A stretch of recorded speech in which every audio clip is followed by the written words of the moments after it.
Here we go. Episode number 9 of the Julian Dion Comedy Hour podcast is brought to you yet again. You know this one. Guess it for me. Yeah, Echo One Photography. That's right, Greater Toronto Area listeners. If you're a comedian, you're a musician or actor or business person, whatever, you need to get some headshots done, well, contact Echo One Photography and they'll get you some damn good shots. And also update those dating and social media website profile pictures. Don't take a selfie, get it done by a professional. Get it done by a profesh. Increase those odds. Also, if you own a business and want to shoot some products for e-commerce or advertising purposes, Echo One will do that too.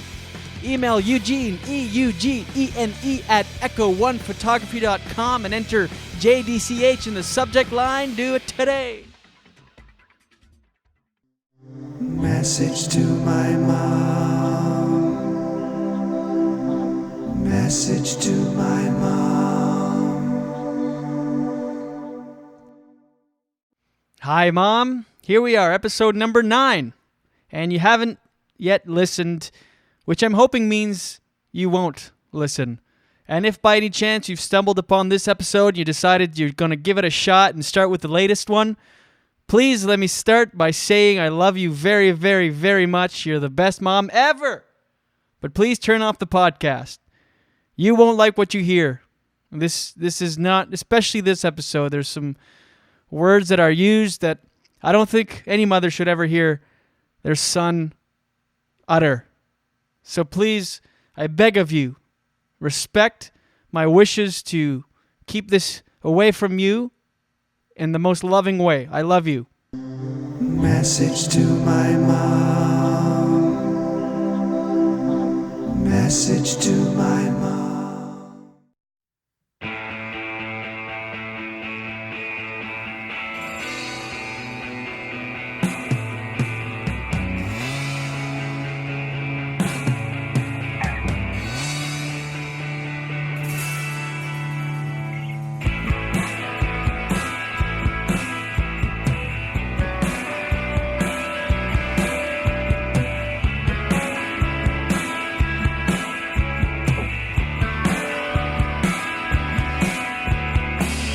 Tell me nothing I don't need to know. Don't take me nowhere I don't need to go. I got a head like a radio. It's such a beautiful waste of time. A waste of time. A beautiful waste of time. A waste of time. Here we go. Episode number 9 of the Julian Dion Comedy Hour podcast. Yeah, episode 9? Is that real? Shit, yeah, we're moving right along. This is serious business. Here we are, episode 9, coming at you from Lemon Press Studios, downtown Toronto in the Distillery District. Hey, how you doing today? It's good to be here with you. Thanks for tuning in. Thanks for downloading. And I really mean that when I say, because I do this for you. I do this with you and for you, and without you, there is none of this. Who would be listening to this? Nobody. It's you.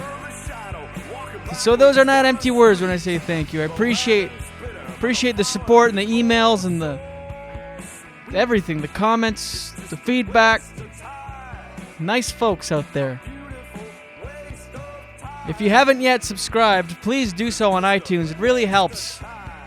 Subscribe, and if you could go one step further and comment and rate the podcast, it would really, really help boost the ratings. It's important when a podcast is in its early stages to see these websites work on algorithms, and it's all based on subscriptions and comments. So if you do that for me, I will, I guess, just keep doing this for you. That's a good exchange. You don't have to pay for it, so just comment on it. I appreciate you as a person and as a life entity. I'm once again coming to you exhausted. That seems to be my default state when recording these things.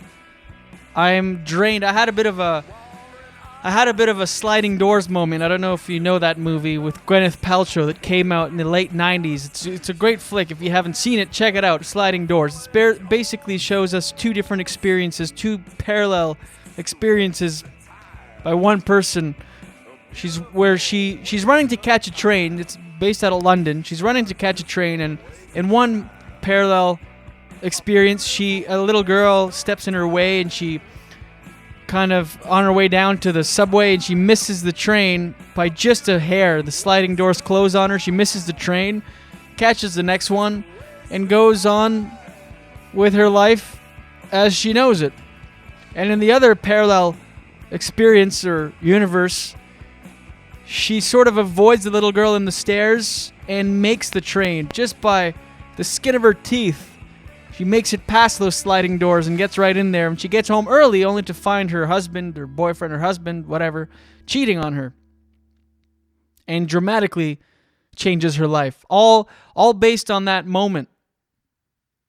And the whole movie takes you through those parallel journeys of, one is how her life, she stays with her husband and how they have a life together, and the other one, her whole world is turned upside down. Well, I had a minute version of that in the middle of the night. I have the worst sleeping patterns I have had in the past few months for some reason.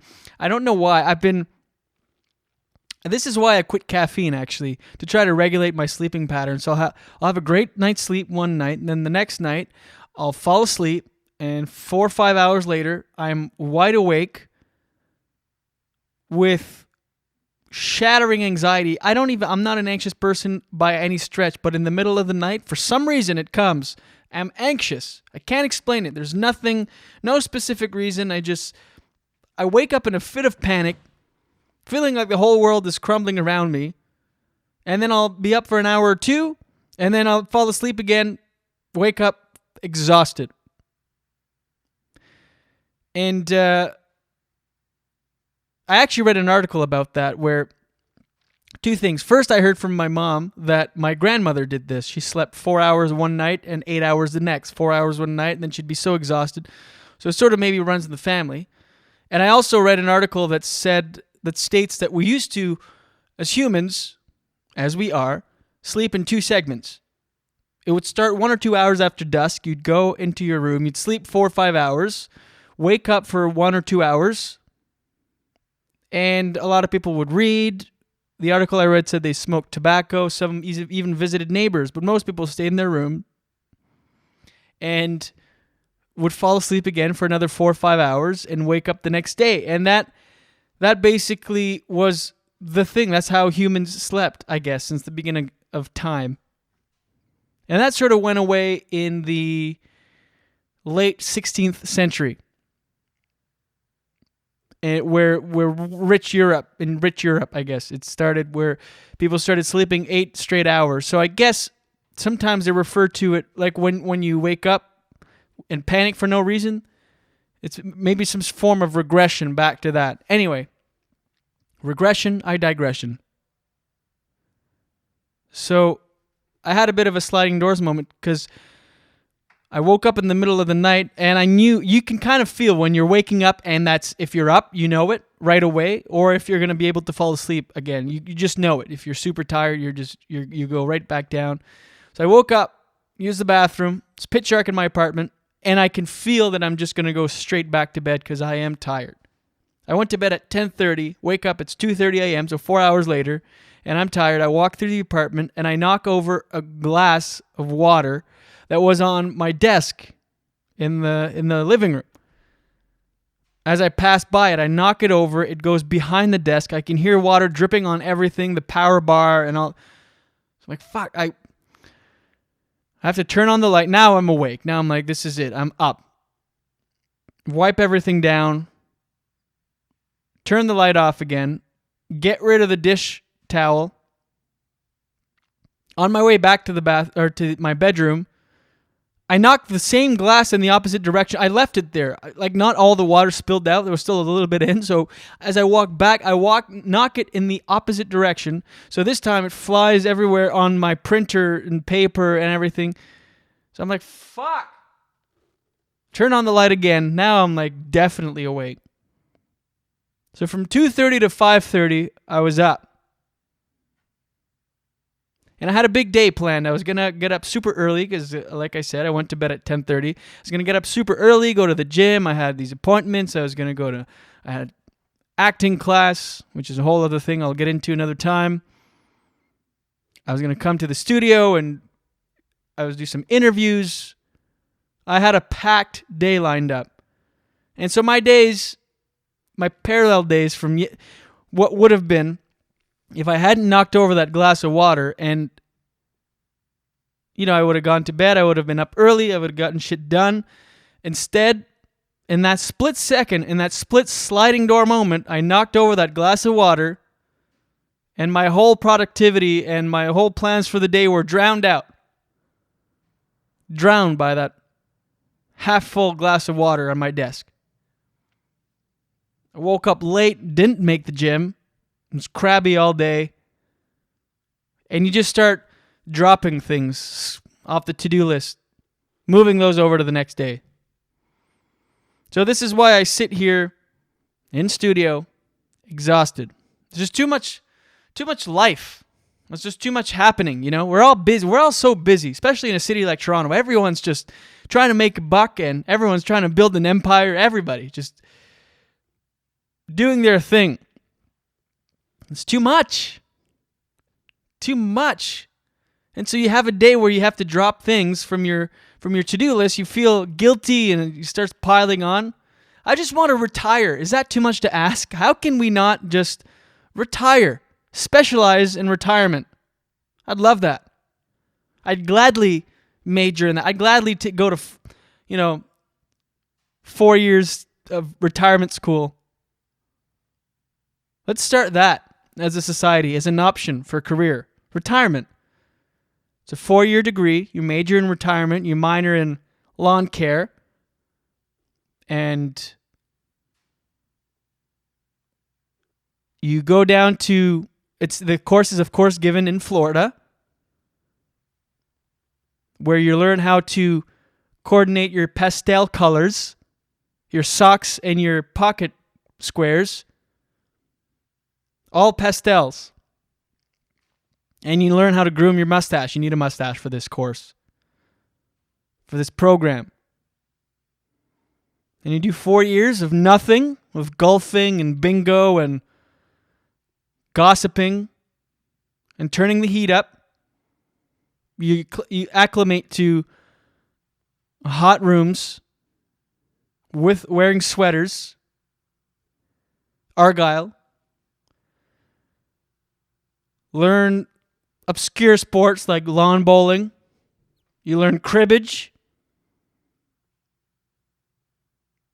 And then you graduate with a subscription to Reader's Digest and a 3-year supply of Werther's Originals. Retirement school. I'm down for that. I'll do it. Let's do it. I'll sign up right now. And then you just go through life doing nothing. I'm down. That sounds so good. Retirement, or at least semi-retirement. There's a semi-retirement school. That's a year and a half in Boca Raton, where you learn how to mainly do nothing while juggling 8 hours a week of work. I could do that. I could retire or semi-retire right now. Let's do it. Let's do that. Retirement school. Baby Jeffrey loves to laugh lots. Baby Jeffrey, don't call the cops. We're sorry. O'Reilly's, hello. Hi there, how are you today? Good. Good, my name is Jeffrey. What's your name? Hello. Hi. How are you? Hi. Hi. I'm good. My name's Jeffrey. Hi, Jeffrey. Hi. I heard that you guys have pretty good bangers and mash. Is that true? Bangers and mash? Yeah. What's that? Well, yeah. Oh. It's exactly what it is. And I just heard you guys, you have the pretty good stuff. Excellent. How old are you, my love? I'm 5. You're 5? Yep. Oh, wow. My daddy's gonna bring me out there. That's excellent, my love. Dude, can I go there? Can you come here? Yes, if you come with your dad, certainly. Oh, that's great. I'm just wondering what you have on your menu. What do we have? What do you like? Well, I like bangers and mash, but do you have abalone and chips? Hello, Chesty Sin. Hi, my name is Jeffrey. How are you today? Good, how are you doing? I'm good. What is your name? Wes. Hi, Wes. You guys serve pretty good fish and chips, I hear, eh? Oh, yeah. Okay. Do you have abalone and chips? No. You don't have abalone there? No. I love that. I've always wanted to try it out. Oh, Hi there. hello, Gen's Nest. Hi. Is this Gannett's Nest? Hi. How are you today? Yes, What's your name again? Gloria. Hi, Gloria. It's Jeffrey. How are you today? Oh, I'm fine. Listen, I'm a child actor out of Toronto, and I wanted to come and fly out there and have some fish and chips, and I wanted also, can you make peanut butter and jelly? Yes. Yes, I can do that. Oh, that's great. Another thing, too, is that I've always wanted to have abalone. Do you serve abalone and chips out there? Serve abalone. Yeah, abalone. Yeah. You have that? Yes. Abalone and chips? Oh, that's great. That's what I've always wanted to try it out. Well, who's this? Hi there, how are you today? I'm Jeffrey. But Okay. Do you have non-alcoholic beer for kids? Yes, we do. Okay. My daddy always lets me have non-alcoholic beer, so I just always wanted it. I've never had it in a restaurant. So. And there you have it, little baby Jeffrey action coming at you. That is leftover material we had from our first ever recording session. So we were just scratching the surface there with baby Jeffrey, just getting things going, and I just pulled some of the clips. I'm still looking for more with that segment. I'm looking to get a little edgier, a little darker, a little more twists and turns in our phone calls. For some reason, my buddy Jeffrey was obsessed with abalone and fish, which I'm not sure entirely what that is. But anyway, there's a lot more to come with baby Jeffrey. And let's go now to my guest today. Darren Frost joined me in studio, who's an accomplished comedian and actor, and we had a great, entertaining chat. You'll get to know him a little bit better and enjoy that. Also, we referred to a few clips throughout the interview that I have now posted on Facebook. If you go to facebook.com/JD Comedy Hour, you do yourself a favor and check out the clips that we talk about. They're great. Anyway, let's get to it right now. Enjoy the show. You and me belong, just like the flowers, laughing all day long. People, I need you loose. Sing a little song, then take a shower. Julie and Dion, Comedy Hour.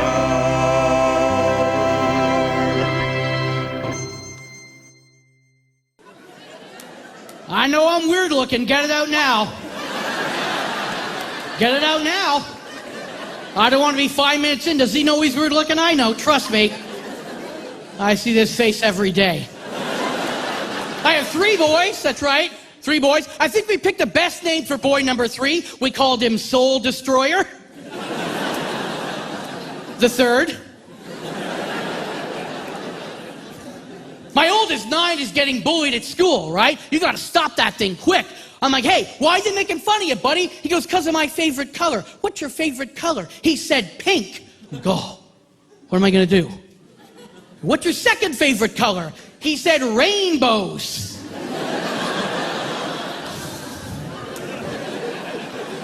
Stick with pink, buddy.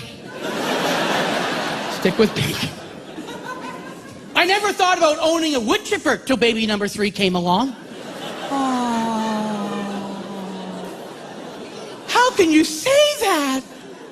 Those are little bundles of joy and love. Yeah, that's a non-parent answer. Every parent has thought about owning a wood chipper from time to time. I'm the only one that'll admit it. that moment when, month 19, the baby doesn't want to sleep in the crib anymore. No. He wants to sleep with mommy and daddy now. And he doesn't sleep vertically with you. No, he doesn't. He sleeps horizontally across the bed. So you're forced to sleep in a giant H for the whole night. And if that's not uncomfortable enough, throughout the night he will roll up the bed all the way up until his feet are on your throat. And then he will kick you in the throat awake. Has any non-parent ever been kicked in the throat awake? No, because you don't sleep in alleyways. Let me tell you what happens when you are kicked in the throat awake. Your first instinct is to wake up and punch whatever just kicked you in the throat awake.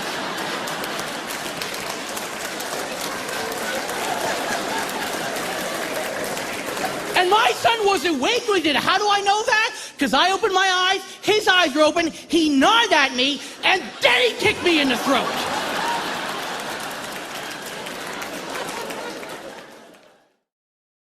Okay, and that, of course, is the man that sits in front of me in studios today. Very talented, very huge body of work, this guy. He's been around the block for about 20 plus years. Stuck on the block. Stuck on the block for the better part of 22 years, I believe, if my math is correct. Yeah. And Jesus Christ, this guy's done it all. First of all, let's talk about his body of work. He's got four DVDs, which are hour-plus long and stand-up material with tons of bonus features. And how many hours of material you'd say? Each one has about 90 minutes of material, and then each has about 90 minutes of bonus features. So they're each 3 hours. Okay, so, one special is a big deal. This guy has four, all the way back to Laughing Away the Tears.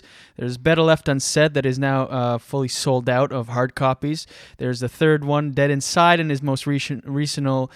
Recent? That could be a word, sure. A podcast word. Recent emotional terrorism.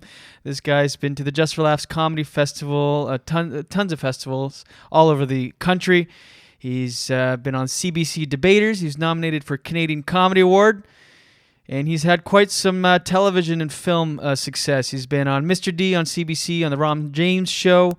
He's the list goes on and on and on. Films, Hairspray with John Travolta, Assault on Precinct 13 with Ethan Hawke, Fever Pitch, Jimmy Fallon and Drew Barrymore, Don't Say a Word with Michael Douglas, tons of voiceover work again. And a new one with Nicolas Cage called Pay the Ghost. Oh, no way. We just filmed it. We'll talk about that later. Jamila was in that one, too. Yes. But the list goes on and on. Check him out on IMDb or his website.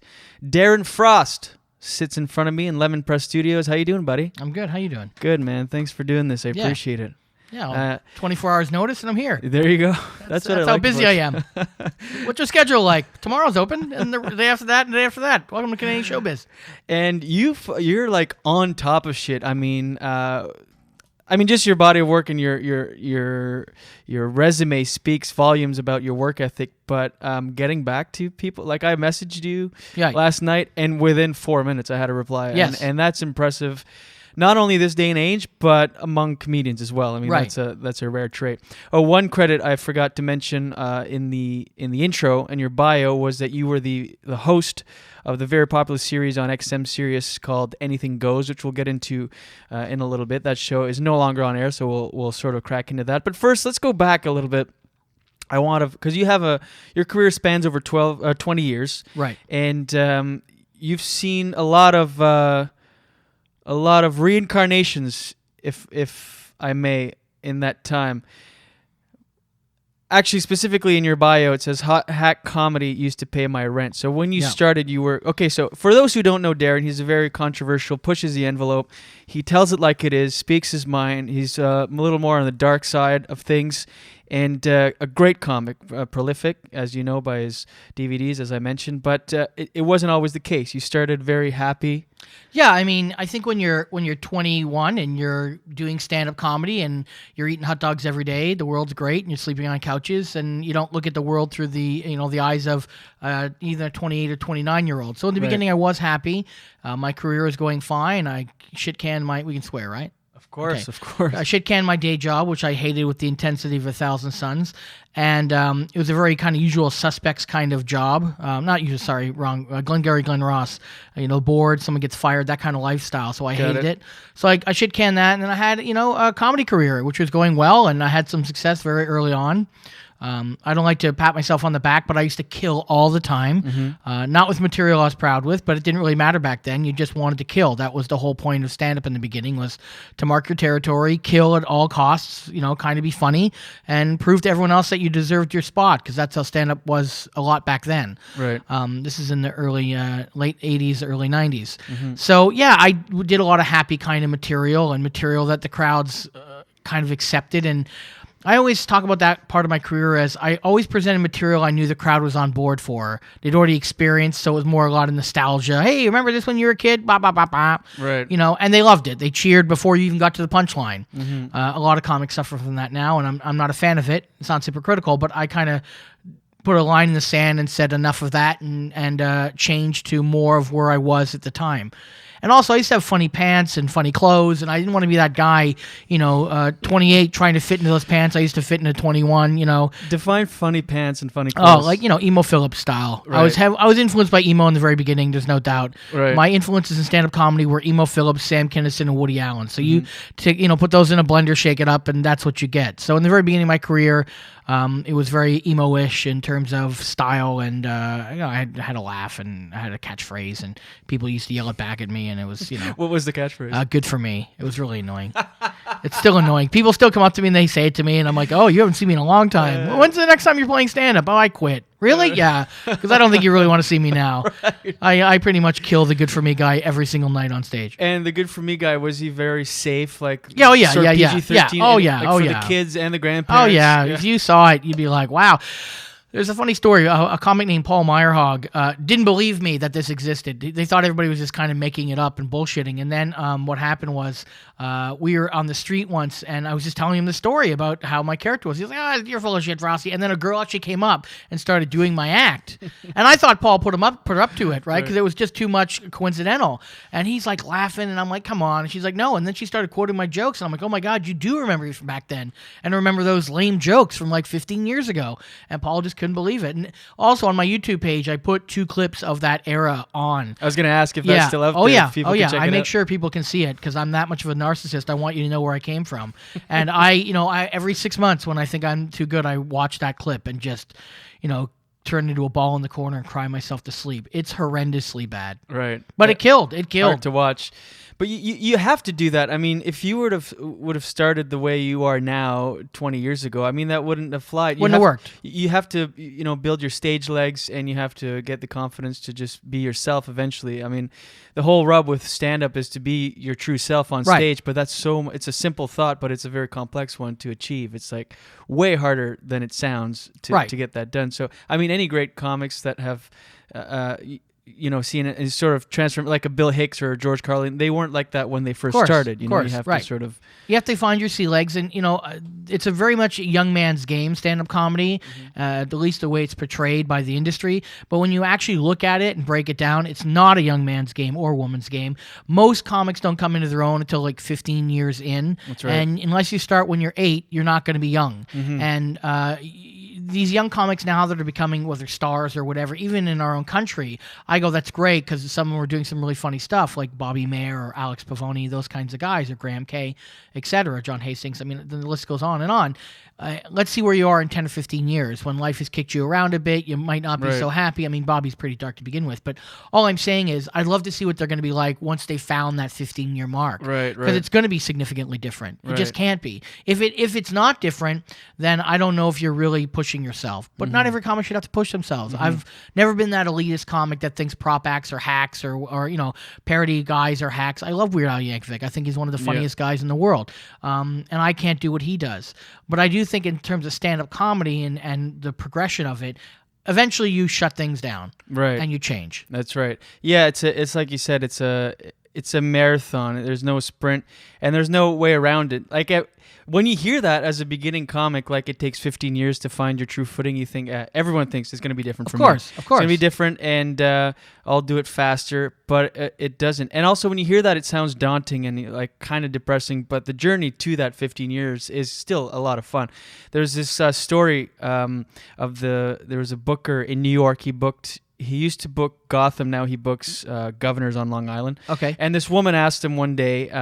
She was looking for a great comic in their 20s for an event, and he told her, if you find a great comic in your 20s, they're lying about their age. Of course. Because it's just, there's really good, but there's a difference between good and great. Of course. Most people can't see that difference, though. And the word great is overused, and the word genius is overused in our business. And there's not that many. I think there's maybe 3 or 4 genius comics that ever came out of Canada. That's what I think. I mean, everyone's different on that, but that's what I think. Right. I also don't think any comic should do more than 45 minutes. I think there's a very select few comedians, even in the world, that should do an hour. An hour is a long time, but you talk to anyone, they're like, I got 2.5 hours. I went through my phase of doing an hour and 15 minutes and hogging up the stage and thinking I was a rock star, and it was all bullshit. It really was. It's, after 40 minutes, you better have something really intelligent or really original or really a style that fits it. Maybe a storytelling style, whatever, like the Mike Birbiglia or whatever, but very few. Right. Who would you say, you said there are 2-3 comics maybe that were geniuses that came out of Canada. Who would you classify as a genius? Even that I'm not super comfortable with, but I will say my list of comics that I think should do more than an hour. That's a better way of looking at it. Sure. I think you've got Derek Edwards, Mike Wilmot, Erwin Barker, Brent Butt. You have Craig Campbell. That's a good list right there.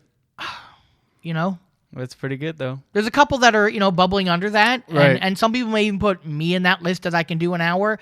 I can't do an hour. I'll do it for the contract, but, not a lot of time of where I'm going, I love this whole hour. It takes a long time to get an hour together. Obviously Ron James for his crowd. I mean, I've always said I love Ron's jokes, but I'm not a fan of the packaging of the character around it. Right. That's fair. I mean, I'm sure he doesn't like the angry troll I am, how I scream all the time. You were on his show. What capacity? It was a sketch, and they asked me to do it, and I had Ron on my show, and we really hit it off, and so I did a sketch on his show. So it was good. Cool. Okay, so let's go back to the 90s. And Sure. how do you make that transformation from hack, as you put it, Right. to who you are today? Was that do you sort of just bite the bullet one day, go, I'm going to bomb for a few sets? Or somewhat. I mean, in the 90s, there was a lot of Western tours. Like everyone always talked about, we are going to go on a Western tour. So you'd work for 6 or 5 weeks, and you'd be on the road for that many days, like 30 or more days. And I've said it many times before. It's great to kill, and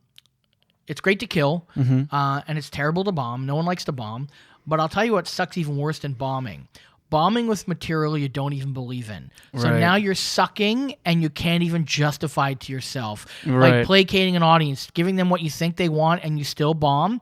You might as well bomb with what you want to do. That's right. At least Right? at least at the end of the day, you don't have a gun in your mouth. You're not crying at Oprah episodes at 4:00 in the afternoon for no reason. Right. You're not comparing your life to Ethiopian girls getting mutilated. Somehow figuring out, well, I'm just like them.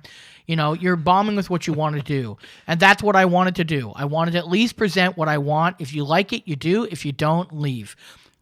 And so, yeah, there was almost a sense of a certain moment in time. There wasn't some kind of cathartic moment where it's like, oh, I'm only going to do this. But it was a slow procedure, and I bombed a lot. And a lot of comics don't like to bomb. I get it. But you know what? To push through, you have to bomb. To get to the next level, you have to bomb. Yeah. Comedy's like a staircase. In the beginning, the steps are very short, and they're big. And then what happens is the steps become very wide and very small, and you have to do all that extra work just to get up that little step. And that's what you have to do. And if you want to just make people laugh and have a good time, I get it. You don't take that next step. But if you want to stay in this with a head on your shoulders, I think you have to work hard and raise your own bar. A lot of comics settle for less. All the comics I looked up to, another comic I should have put on that list was Kenny Robinson, who should do an hour. But there's very few comics that I kind of look up to anymore for certain things, and Kenny's definitely one of them. And it's like you have to work hard. Here's a guy that's over 30 years in, still writing new material, a half an hour to an hour every single year. Yeah. And that's what I look up to. The comics I looked up to in the very beginning wrote a lot of material. You Yeah, know, that's what I kind of gravitated towards. Wow, look at all this material. Right. They're not repeating themselves. I used to watch a lot of stand-up on television, and I noticed that, that guy did that joke on this show and whatever, and it's a repeat. I know that joke or whatever, like whether it was Dangerfield or whatever. I recognized who repeated, and that never interested me. It was always like, who's doing all this material? Whether it was funny or not, I mean, that's debatable, and that's based on opinion, but at least they're throwing something different. Right.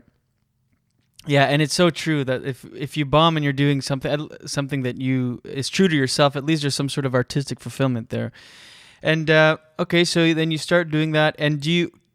How long does it take till you realize, oh, this is finally fucking working? I can be myself on stage. Like, it took about 2 years. 2 years. It did. I slowly moved some of the crappy material out and replaced it with other material. So that whole period took about 1.5 to 2 years, where I was comfortable with every single joke I was doing on stage. And that was a long time to not always do the best shows, but I knew that, like you said, it's a marathon, and the end game was going to be better for me. That might be debatable for my bottom line. But, I'm glad I did do it. And I'm glad that material is out there because, like I said, a lot of the young comics just think I'm this evil troll that screams all this controversial material, and they go, I can never be like that, or I can never change. I'm like, well, you look at this, and then you look at that. And I've had countless young comedians email me or message me on Facebook going, wow, I can't believe this exists. Like, we're talking, they're floored by it. And I'm like, yeah, I was a hack. I'll put up a video of that on the Facebook page. If it's you go soul destroying. It's so soul destroying. I love that you put it out there, though. It's good. It's good. I mean, you can't run from it. The internet, right? It's like people say, why don't you go back? Because I used to be in business, right? I have a degree in business. I used to do suit and tie monkey job. And they're like, why did you go back to that? You ever heard of Google?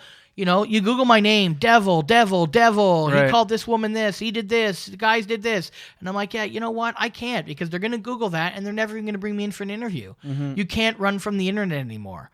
And also, there's the Wayback Machine. People go, just shut your website down. Well, there's the Wayback Machine on the internet, meaning it takes a carbon footprint of every single thing you've done or your name is on. You can't run from it. I can't hide Darren Frost. Only way I could have done it if I started with a unique name at the very beginning, a stage name, and then killed that off. Then I could do it. Right. But I didn't. But you didn't. You stayed you kept Darren Frost. Right. And that has, speaking of which, that has actually come back to bite you in the ass at one point.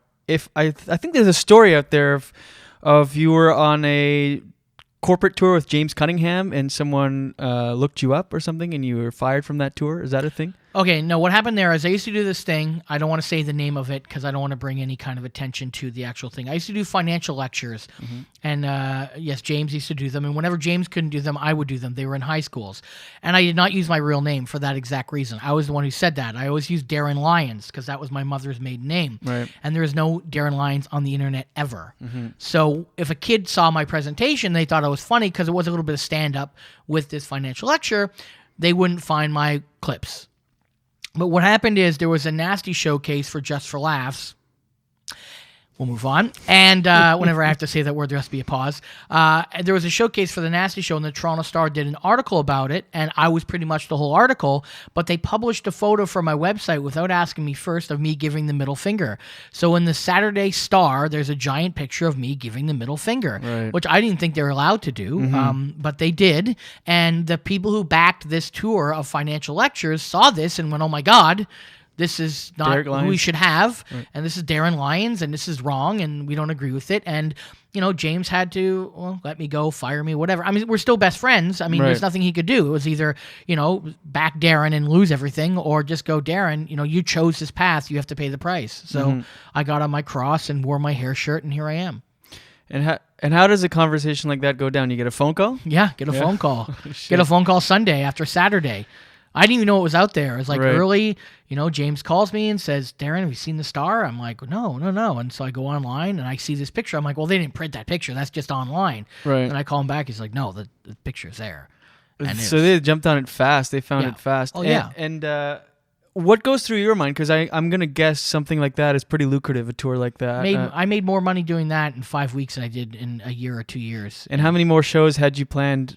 Tons. Tons. Shit, so you just... Tons. I would have paid my mortgage off. I would have been financially sound. Fuck. So how do you... What are you going to do? How do you take that? You just take the hit and move on? You have to say, am I doing what I want to do?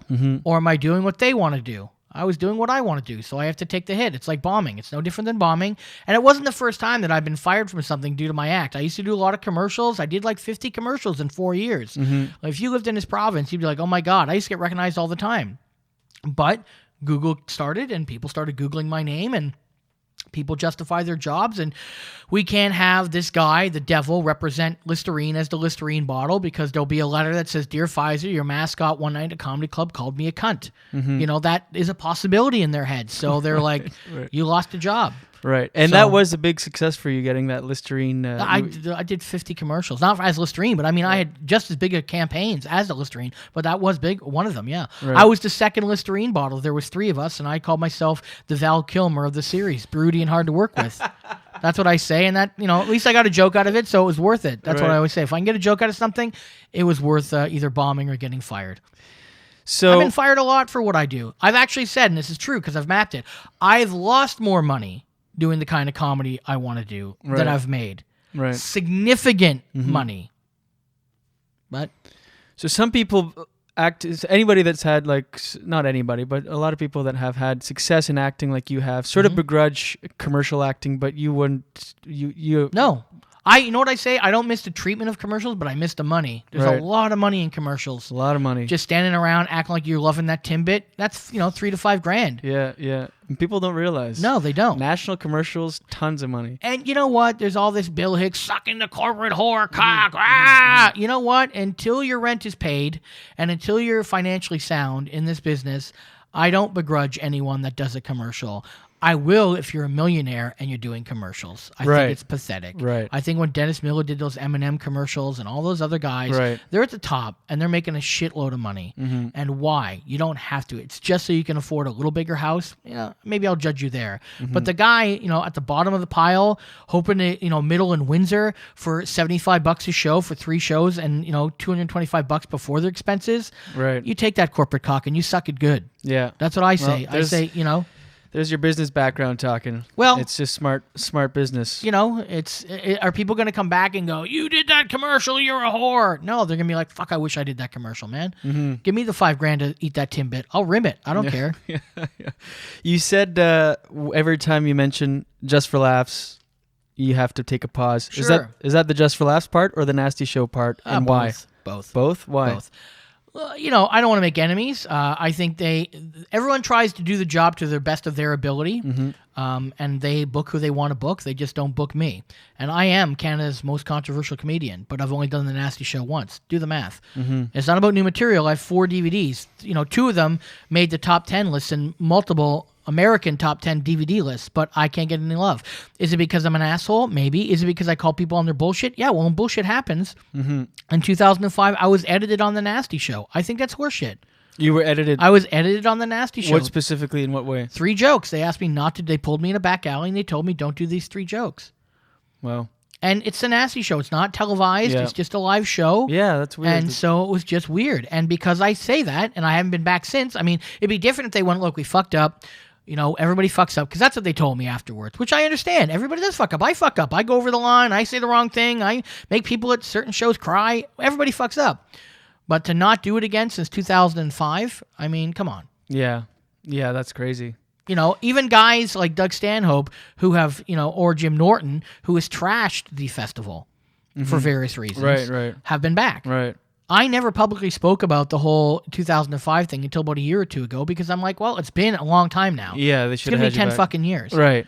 Last year I did a benefit for Joanna Downey as part of the festival in Toronto, and my show sold out. I mean, I packed the room. 2 of the 4 did not pack the room. Did I get another showcase to maybe do the festival the next year as a thank you for doing that hard work? Of course not. Right. But guess what? That's the reality of show business. I've done more stuff. I hate to play this card, but credit-wise, I've done a lot more than most Canadians. And I've produced a lot more material than a lot of Canadians. Yeah. But, like I've always said, I'm not going to suck someone's cock to get something. I'm not above doing anything. I'll do anything I can. Halifax, I did for the first time last year. I knocked it out of the park. I was polite. I was professional. Will I probably do it again? They'll probably never invite me back for whatever reason there is. But I killed, and I was professional. But sometimes that's not enough. Sometimes at these festivals, not just for Laughs, but other festivals, It's about the party. Do you want to go Right. and party with people? Are you getting drunk? You high-fiving in the basement even though you only did 6 out of 10 on the gala? Well, guess what? That person's going back. Right. I'm not. I didn't get into this to fuck waitresses or get drunk. I do my set. I go back in my room. I try to talk to my wife, and I try not to cry because I miss my children. And if that means I'm not going to do something because I'm not willing to play that part of the game, then I have to suck it up and just say that's it. And that's the thing about you. I mean, you have all this dark material, and you're very edgy, and a lot of people would associate that with drug and alcohol use, but you're completely clean. You don't drink. Straight edge. You don't drink. It's like, because I've been on the road with you, and you do just go back to your room Yes. after the show. I shake hands. I sign whatever people want me to sign. I take the photos, and then I'm literally like, maybe go for chicken wings, to kill myself with food, and go back to my room. Do you think that has contributed to your success and your work ethic? Absolutely. Yeah, right? Absolutely. Because I'm myself 9 months, I quit everything, Right. smoking weed, drinking everything. And honestly, if I hadn't, we wouldn't be having this talk in the studio right now. Like, Right.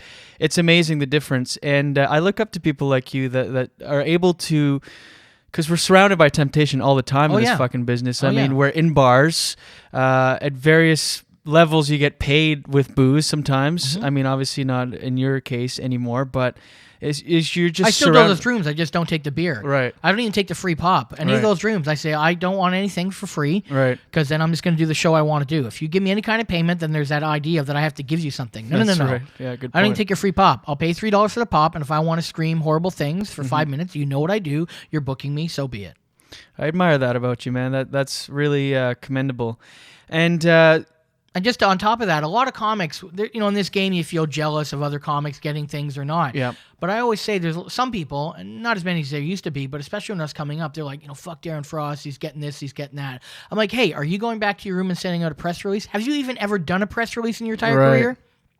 95% of all comics have never done their own press release.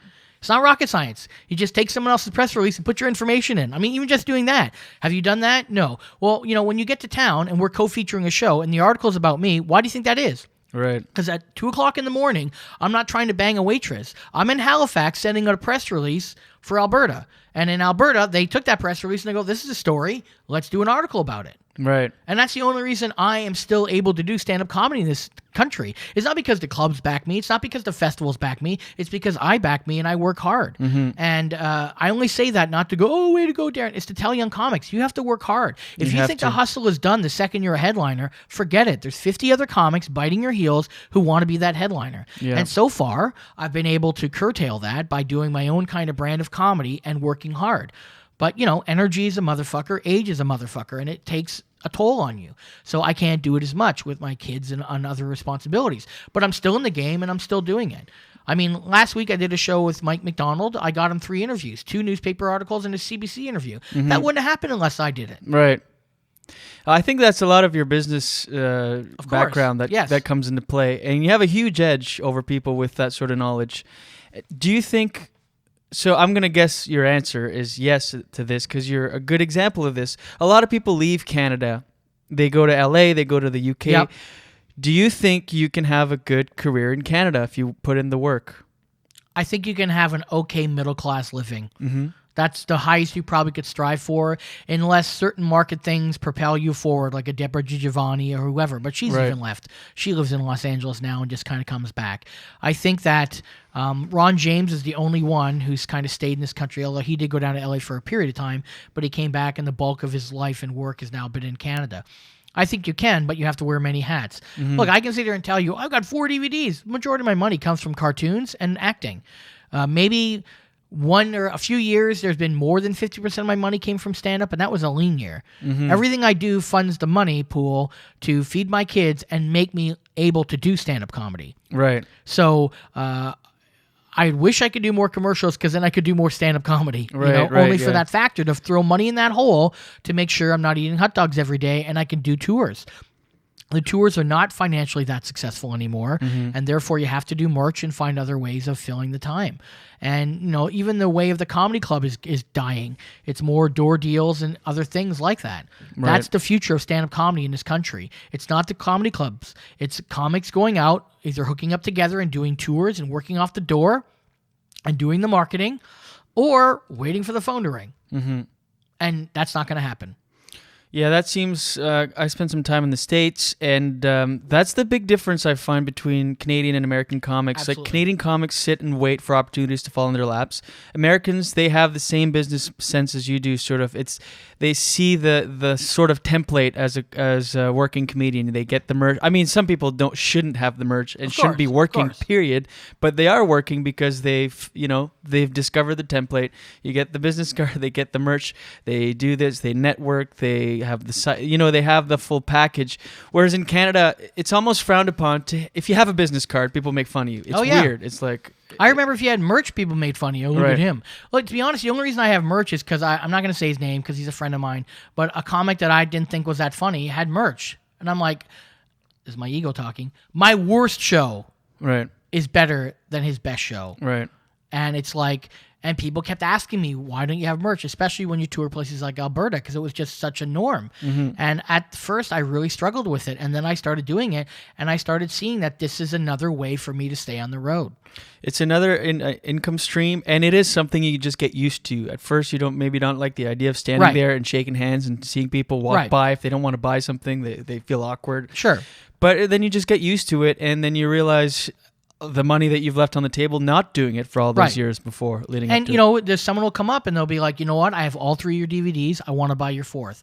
So not only did they pay and come and see me at that comedy club, they've been before. They have all my other DVDs. So it's like, obviously, this is something they want. It's not like I'm forcing it on people, So if I know they've bought another one before, they obviously like the product enough to buy it again. That's a good thing. You're a really good businessman, right down to even the sale of your DVDs. You have a great way of selling it where you choose someone in the audience. Sure. You call them fucky. Softens the blow, yeah. Fucky the whole thing, and then you give them a DVD at the end. And do you find that helps selling the DVDs? It's not so much help selling the DVDs. I think at the end, people don't go, he's not that much of a cunt. Right. Because he's hacked on this guy the whole show, and the guy got a free $20 DVD. Got it. And at the end, they see him smiling. 8 times out of 10, the guy shakes my hand. So people leave on, after 45 minutes to an hour of me screaming, it can be a bit much. I understand that. So it's almost like the kind of hug at the end of like, hey, we're all in this together. Wah, wah, wah, wah, after school special, whatever. And that helps. Right. That helps people leaving. So even if they didn't even like me that much, they realize I'm not that much of a cunt. Even with softening the blow and showing people that you're not that much of a cunt, that has backfired in the past. You've been fully assaulted on stage. Yes, yeah. Share those stories with us a little bit. Well, I mean, I've had death threats. I've been jumped a few times. I've been actually jumped after a show. Yeah. No shit. Yeah. Like by one guy or like one a bunch? guy. No one way. Guy, yeah. What? Tell us Actually, about. Well, one guy jumped me, and my backup on the show was Gord Painter and another comic. Gord is blind. That's my backup. The other time I had death threats, and Carrie Talmadge was my backup. If you don't know Carrie Talmadge, she's like 2'4" and like got fucking kidney problems. So that was my backup on that show. I always now I look at the list of comics so I can work with. And I always pick very strong, big dudes. Okay, that guy can work with. I know he's a hack, but fuck it. Yeah. Yeah, I've been attacked. Look, what happens is people get drunk and they hear trigger words. Mm-hmm. This is not new, and they just don't think there can be anything funny about those topics, whether it's cancer, religion, abortion, whatever. And they get upset, and then it gets to a word fight. They're going to lose. They're going to look embarrassed. They're never going to win with me. Right. They're not going to win as most comics. I mean, we're ready for it. And then they get this chest-pumping monkey kind of stance where I'm not going to take it. So I'm going to show you who the winner is, and they either attack me or throw something at me or whatever. You're right. It is trigger words because there's a great video of you online where you talk about you've had cancer, skin cancer. Yeah. And you talk about it, and the person that engages with you doesn't hear anything else but cancer, and right away thinks you're making fun of it. Right. And so there's a great exchange, and like you said, he doesn't win by any stretch. I swear way too much in that video. It's kind of embarrassing. But yeah, in the moment, I was really pissed because I couldn't believe that the idea was he didn't believe I had cancer. Mm-hmm. He thought I was just saying it to be funny. Right. And I'm like, so then I took, I pulled up my shirt, I showed him the scar, and I told him the whole story of getting cancer, and there's no laughs. Mm-hmm. It's very awkward. Mm-hmm. And people have even called me that. Dude, you're not funny. The video's not supposed to be funny. Right. This video is supposed to show you that if you say shit in a comedy show, you're going to get the real deal. Mm-hmm. And sometimes the real deal ain't that funny. And there's a reason why we don't talk about the real deal. And you're obviously fully cancer-free. It was so far, yeah. So far, it was on your arm. Yes. And melanoma. Arm on my chest, and one on my arm, one on my chest. Melanoma. Well, this is very debatable. It's very weird. I had 2 forms of cancer, 2 different forms of skin cancer on my body, which they said they'd never seen before. That's why there's a lot of confusion, because the skin is all one organ. Right. You shouldn't have two kinds. It should just be the same. You know what I mean? So for the sake of an argument, it was just it was a squamish or whatever. It's squeamish.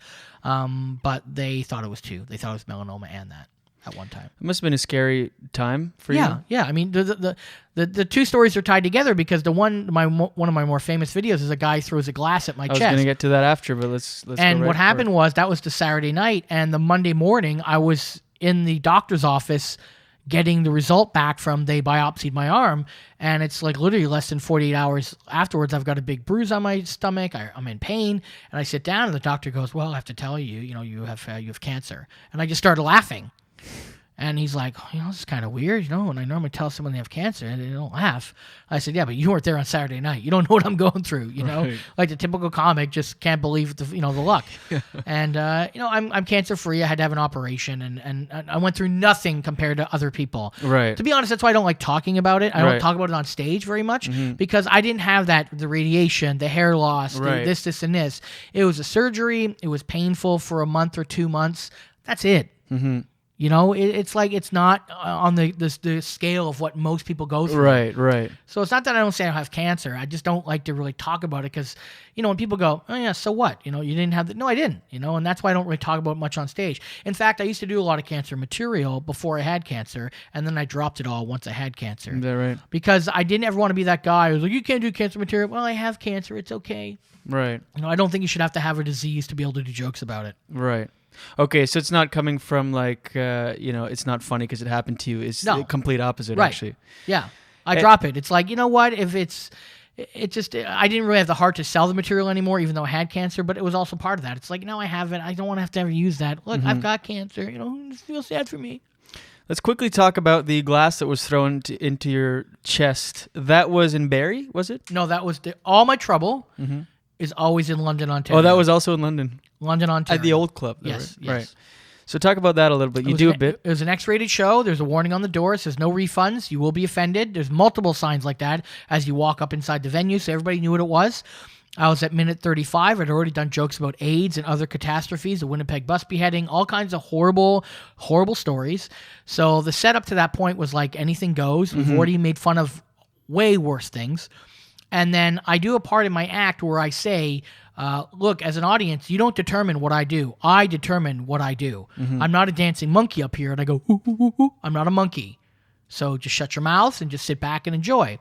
So I do a joke. It gets an okay laugh. And then the guy in the audience goes, do the monkey again, do the monkey again. So not even understanding the preamble up to me doing the monkey of saying you don't control the show. So I literally turned to him. I said, look, this isn't a choose your own adventure story where I turn to page 95 and I fuck your mother. Yeah, it's the old fuck your mother joke. And not proud of it, but that was just a little ha-ha. I thought we'd move on because, it's referencing back to, just does not. Yeah.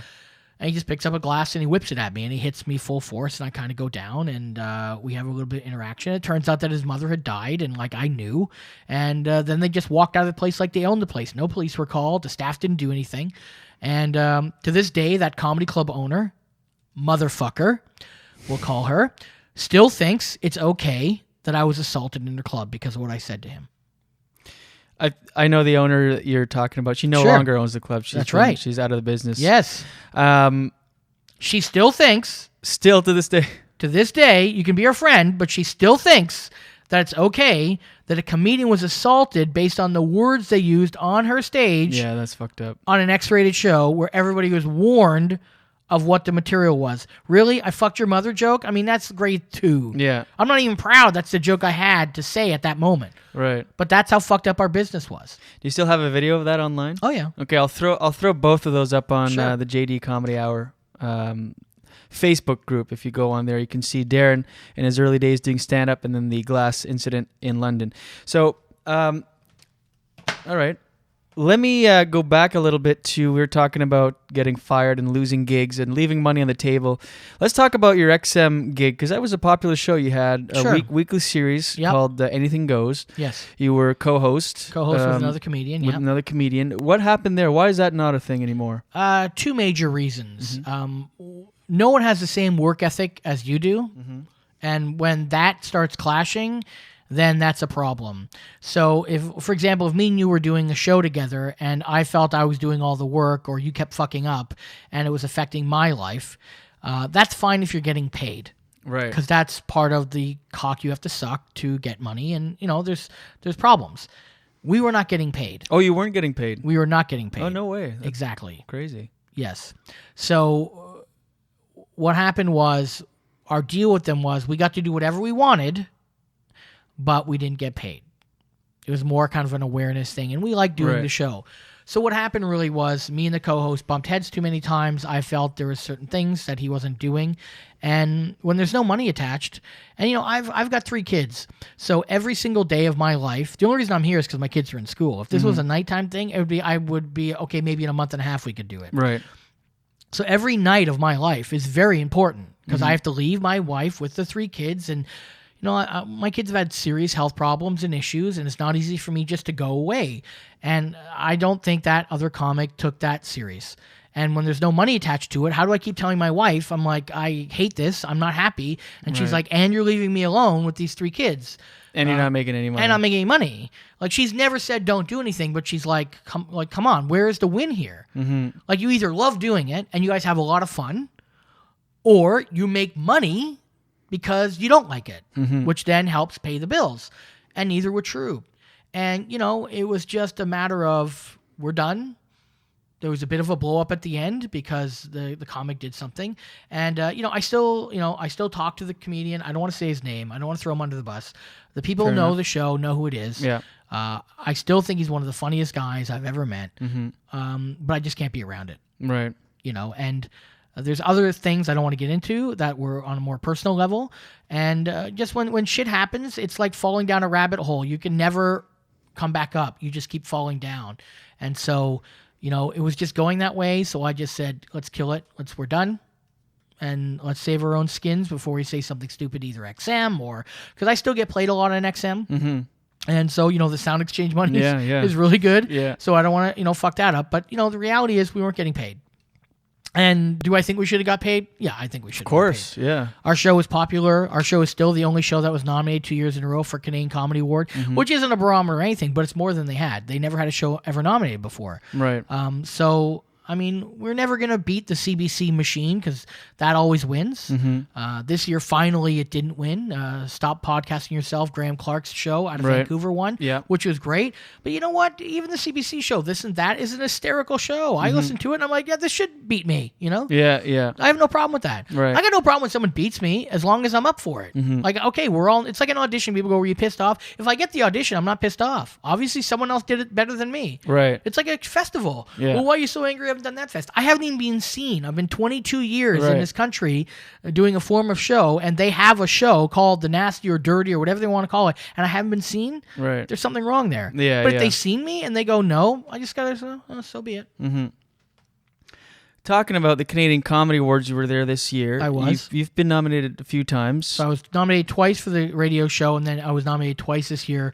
Once for Best Performance Taped, which was my DVD, and for Best Comedian of the Year Male.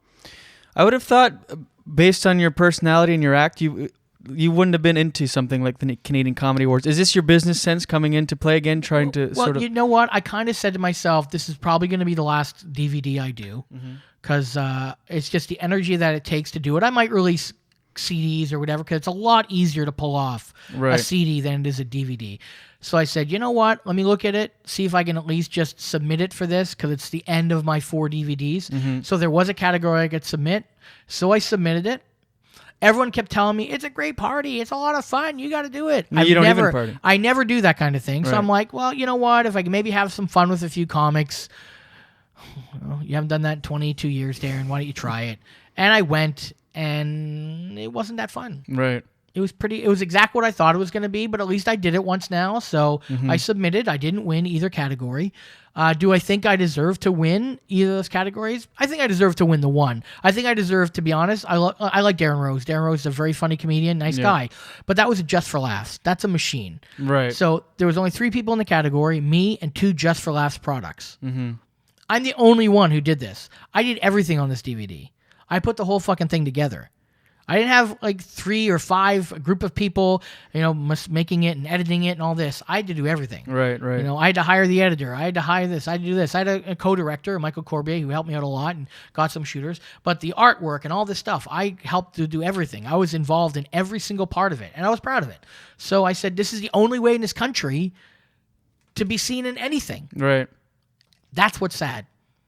That's what's sad. This DVD got 4 N's out of 5 and a now. Normally I don't like that shit. I don't give a fuck. But it's my 4th DVD in obscurity. Right. How do you think you get it out of there? Like, get it out? What do you think Who knows? needs to be done? Yeah. Someone's got to be like Russell Peters and put it online, and everyone's got to love it. Right. But I'm not as crowd-friendly as Russell, and it's never going to happen. Mm-hmm. I put all my other DVDs online. They're all on my YouTube page. The only one that isn't is my new one. So people don't have to even buy my old one if they want to just watch YouTube clips. I just put it out there for free. Right. It's material I don't even do anymore. Right. Have it. I don't give a fuck. And do you find that forces you to write new material when Absolutely. because you burn it in Absolutely. a way when you put out a DVD? I Yeah. mean, you can't tour after and do all that same material. It's out there. Yeah, and I'm playing the same venues. It's not like I'm, in America with all those states and I can just, I don't have to play that state this time. Right. Guess what? I'm going to have to play Kitchener again. And Kitchener is a great town for comedy, but I'm just using that as an example. It's like every year I'm going to play Kitchener twice. Mm-hmm. Unless I find some new territory I've never mined in this country, I'm playing those same venues. And when you play the same venues, that means you're going to have the same audiences. Mm-hmm. And I do have a lot of repeat customers because they like it. So I do have to have new material. And I feel guilty. Like, I haven't written, I'm even thinking about quitting stand-up comedy in the last 6 months because I haven't written that much. My heart's not in it anymore. Have I jumped the shark in all this? Maybe. I'm 43. I'm not young, blah, blah, blah. So even I feel now going on stage, it's like, this is a bit of a, this is a bit of a shell game. Hopefully there's not many people here who see me before because I'm going to have to pull this story from my first DVD to make it look like a new story. Right. And people will come up to me and go, oh, that story was great, that new story. I'm like, well, it wasn't really a new story. It was from 1993, but I'm glad you liked it. Well, that happens. Yeah, of course. I mean, there's ebbs and flows of everything. Of course. Cry, yeah. clown, cry. I'm sure everyone wishes they had those problems, but, that is a problem. Right. So your message to new comedians, work hard. Sure. Be yourself. I think work hard, be yourself, and never say anything about anyone that you wouldn't say to their face. That's Right. always my big piece of advice. Mm-hmm. I've never said anything to anyone that I wouldn't say to their face. Mm-hmm. So when it gets back to them and they come up to me, I'm like, yeah, I said that. Yeah. Own it. Like, is it not true? Like, I've had a comedian call me up and say, look, you said this about me. I said, well, listen, Mark. This is what happened. We were here. I said this to your face, and they're like, "Oh, right, yeah, you did kind of." I said, "Yeah." So I'm telling this story because is that not true? Right. Yeah, I guess it is. You did fuck me that time, right, Mark? Yeah, I did. So I got to tell that story, right? Yeah, okay. Yeah. So Yeah, you're just making people accountable for yeah. Okay, so be yourself. And what about you've said in your bio it says you've quit comedy 7 times. Mm-hmm. Literally? I have, yeah. Quit. Yes, I have, yeah. More in the beginning of the career. I think you quit a lot in the beginning of your career, and then you're stuck in a hole, and it's like it's a lot harder of a decision to say, like, I'm not going to do stand-up comedy anymore. Right. Because you're either addicted to it or, it's the way you paid your rent, and where are you going to go? What job are you possibly going to get in the real world? These are real questions. Then the documentary, I Am Comic, I found it interesting, but the part that I found the most interesting is when they talked to all those comics that were 40 and over on why they quit. Mm-hmm. To me, it's why you quit. How can you give up this addiction without going to there's no fucking NA for comedians. Hi, my name's Darren. I'm a comedian. I'm addicted to it. Most comics are. They're addicted to that rush. There's no way of getting out of that without doing it yourself. It definitely is an addiction. It's crazy. Yeah. I mean, and you stay away from it for a little bit, a couple of weeks, and you feel almost depressed, and you don't know why, and then you do a set, and you're like, oh. Because you've used that as the validation for your whole life. Right. Luckily, I don't, I only use it for 50%. I have a family. I have kids. I have a wife. My other piece of advice for anyone in show business, even though you're here, is don't date inside the business. Mm-hmm. I think it's a major mistake. Mm-hmm. I really do. No disrespect, but I just think it's a major, major mistake. In what way? In that your whole life can become about comedy. Right. Yeah, and there's no can see escapism. So when something sucks and you want to just get away from it, like if I bomb, which I still do, I just tell my wife, yeah, it went okay. Right. And there's no more. Right. It's done. Or I look at comedians that I look up to and dissect it. They're usually normal. Right. balanced people, Right. with families. Yes. Like yourself, you don't drink. You know Right. that. Those are the most success. I mean, not always, but the comedians I Life like. success is different than monetary success. Exactly. Right. Right. And I think you kind of need that. They say that all comedians are fucked up. I don't like that. That's a preconceived notion. I mean, Yeah. sure, maybe there's something. It's in definitely there, a fucked up lifestyle. It's a fucked up lifestyle, but It's not there a are- normal lifestyle because of the hours, Of course. and the highs and lows, Right. and the reason, like, never try. I mean, you don't have to go through this, but my wife had to in the beginning. Try explaining to her why the business works the way it does. Right. She's like, but that doesn't make any sense. I'm like, okay, now step away. Nothing is ever going to make sense for the rest of your life when I talk about the business in this. Right, So, right. But why is that person? You're funnier than that. Step away. It's just there's reasons things happen, and you have to just say it's a fucked up business and a fucked up lifestyle. And luckily, I was a comedian before I met her. It was not one of those things where I all of a sudden became a comedian. They're the ones I feel sorry for. Right. The ones who got married, high school sweetheart, and then, at 25 said, I want to start doing comedy. And then they started doing comedy, and now they're a comedian. Right. And, she never signed up for that, or he never signed up for that. He was like, I thought we were just going to be, going this way. That's a tougher sell. I just think you have to have a life. And if in your situation, it sounds like an anomaly that it can work, but you have to really work on having a life outside of comedy. Most don't. Right. Most get very acidic and bitter, and most it breaks up, and then it's like you shit where you eat. Right. And then lines are divided. She's my friend, not your friend. Right, And right. I'm telling stories about how much of a motherfucker that guy is, and that guy gets a bad rep. Like, a lot of that shit happens.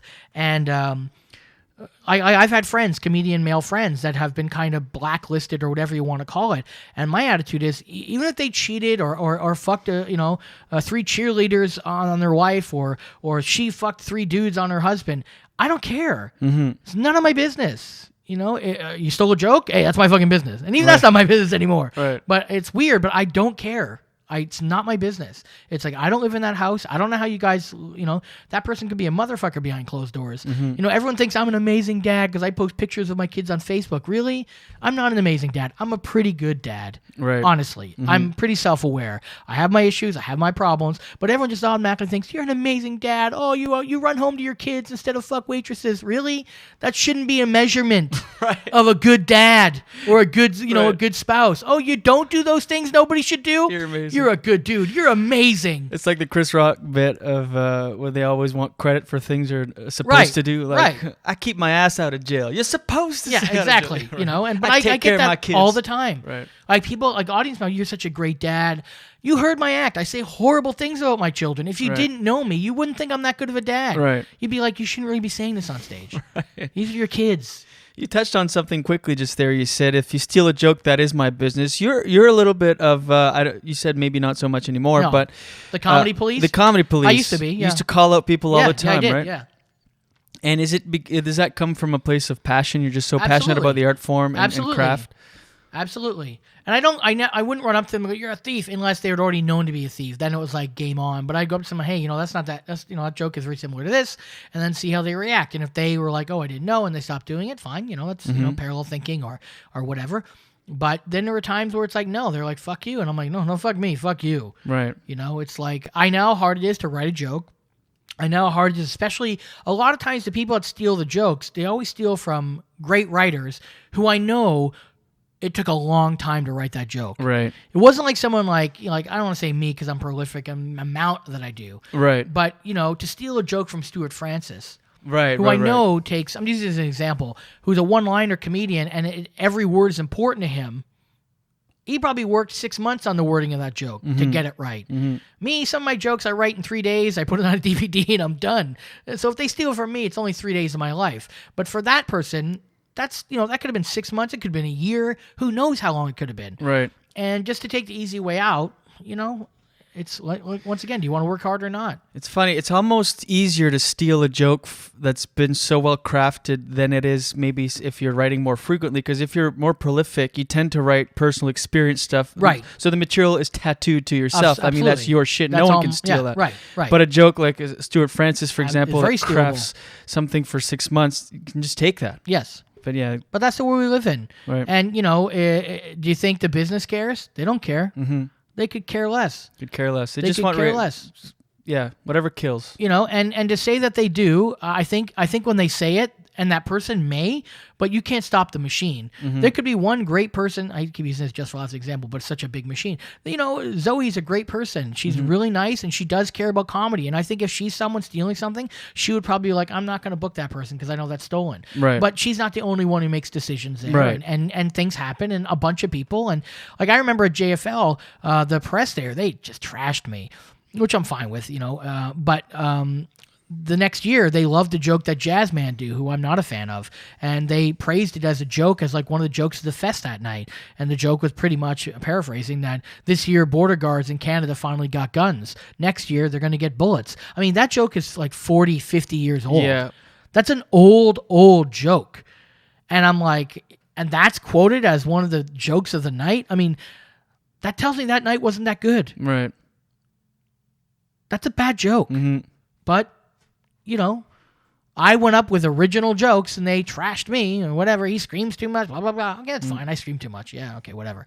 But, you know, that's how it is. There's no comedy police anymore, because after that whole Joe Rogan thing, I think people got a little weirded by it and punchy about it. And there was a big division. There's a lot of people, it's like, well, what do you care, Joe? It's not your business, blah, blah, blah.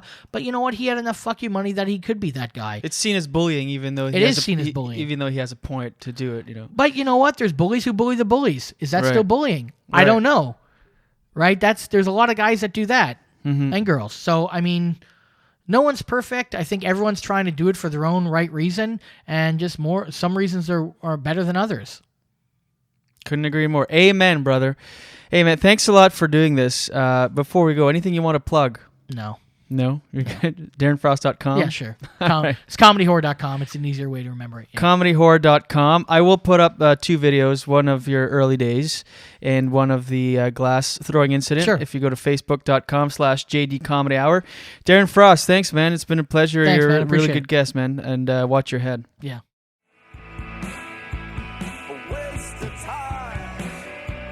And there we have it, episode number 9 in the books. Thanks to my guest, the entertaining Darren Frost. Be sure to check out facebook.com/JD Comedy Hour. I've ended up putting up 3 clips. The chest of the glass incident, early incarnation Darren, which is fucking hysterical. I can't believe that's the same person. Wacky zany Darren. And threw up the cancer heckle, since we talked about it. Follow the show on Instagram and Twitter @JD Comedy Hour. And email the show. I'll read your emails. Pod @jdcomedyhour.com. Thanks to my producer, Adam Fox. Adam Foxy Cleopatra Fox. Miles Lacroix, my sound engineer. Thanks to Garage Baby, as always. Speaking of which, next Wednesday, if you're in town, if you're in Toronto, if you find yourself in this neck of the woods, come to the Julian Dion Comedy Hour live show. Say What, 67 Front Street East at Church in the St. Lawrence area downtown. Got Garage Baby there, of course. Got a stacked lineup with Scott Falconbridge, Rebecca Kohler, and Dylan Gott. My friend Adam David doing a guest spot. It's a good night out. 9 p.m. Come check it out. Next episode, episode 10, coming at you on Tuesday. Mom, I love you. And thanks again for listening, everybody. I appreciate it. You are just the best, and watch your head. A beautiful waste of time. It's just a waste of time. Wandering eyes and itchy feet. I'm just a fender of a shadow.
asshole. Right.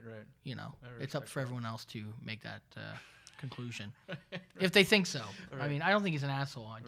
We'll get into it. Yeah. Okay. What's your fourth DVD called? You said. Emotional terrorism. Oh, well, I'm missing one. Which one? Yeah, Oh. the Better Left Unsaid. Oh, So it goes like this. Oh no, Dead Inside. Dead It's Inside. the third one, right? So it goes like that.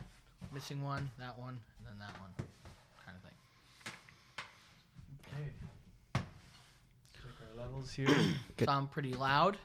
So, but I still think I'll be like this. Sure. Yeah, that's good. It's good for me. Check. Check one, check, Is it check. too loud in your cans or anything Nope, like that? nope. Sounds good. Yep. All right. So the way it works, I don't know if you had the chance to listen Yeah, I to listened any- to one of them. Yeah. Yeah? Which one Yeah, did you To listen the to? Jen Grant one. Oh, cool. Oh, Yeah. fuck. If you had to listen to that one, I had I Have to Fix It, which is what I was working on before the segment between like Message to My Mom and the intro. There's a 2-second pause. It just cuts. I'm like, fuck, I listened to it. I saw that, yeah. I left the studio last night and then I was listening to it on the way home just to go through like technical things like Right. that. And I'm like, fuck. I don't know why I didn't pick up the fade. I don't know how that happened, but so I have to fix it and re-upload a fresh version Okay. with a fade in because that drives me nuts, like that kind of shit.